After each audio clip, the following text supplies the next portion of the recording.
Alright, today we're going to be making some homemade Bison Birria tacos. These things are super delicious, not all that complicated to make. And let's get right into it. So we're going to start off with some bison chuck in a pot. We're going to brown them off real quick. You can use whatever kind of chuck you want, but we went with bison here. Then in the same pot that we had the bison, we're going to throw some garlic, followed by some onions.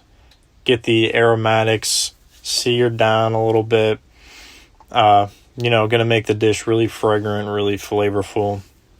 Gonna give you that classic smell that everyone loves. Alright, so we have some dried guajillo peppers that we rehydrated in a little bit of water for a bit. We're gonna throw that into a blender with some salt, pepper, oregano, paprika, cumin, cinnamon, chipotle, and some spicy Danos chipotle seasoning to finish it all off. Hit that with a quick blend, set that aside. We're going to use that later for our braising liquid. And I guess we'll get started on the braising liquid then. After we let our aromatics go down a little bit, we're going to go with a cup of chipotle chilies. And we're going to go in with some tomatoes, canned tomatoes. I mean, you can use fresh tomato, but ain't nothing wrong with the canned tomato. Same outcome. Alright, so we're going to keep going with this. I think we're going to throw in our guajillo pepper mix next. Yep, this is really what's going to give it a lot of the classic flavors that you're going to be looking for. Great time. And just to make sure that we actually get all of that seasoning and peppers in there, we're going to go in with a little bit of beef broth in the cup, swish it around, throw it back in our braising liquid. It's going to be a good time. You can almost taste it already.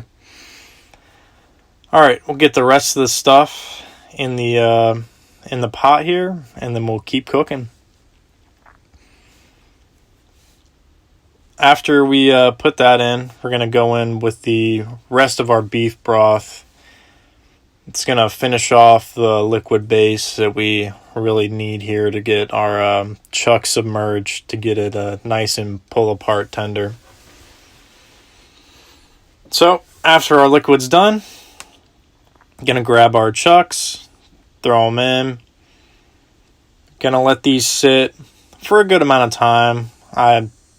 I guess we let these sit in here for probably about 2.5 hours. You want them low and slow. It's a long recipe, but not all that complicated. I'm going to give it a quick mix up, and add our last little seasoning bit. We just have a couple bay leaves we're going to add in here. The last step necessary for our braising liquid. Our bay leaves go in. And now the magic happens. Just a little bit of patience is the magic, unfortunately. When you're making a dish this good, waiting is often the hardest part. So, we let that sit, pulled it out, got it shredded up real nice. You can hand shred, use a blender, whatever you want. We have some cheese here. They're going to cut up. It's going to be our last thing that we need before we get on the stovetop. So we're going to grab some tortillas, throw them in our braising liquid. Shortly after, they're going to go in the pan, but make sure you accidentally drop them. But once they go in the pan, you're going to throw them in with the cheese, the chuck, brown them off for a couple seconds, pour your consomme, and there you have it. Homemade birria tacos, delicious.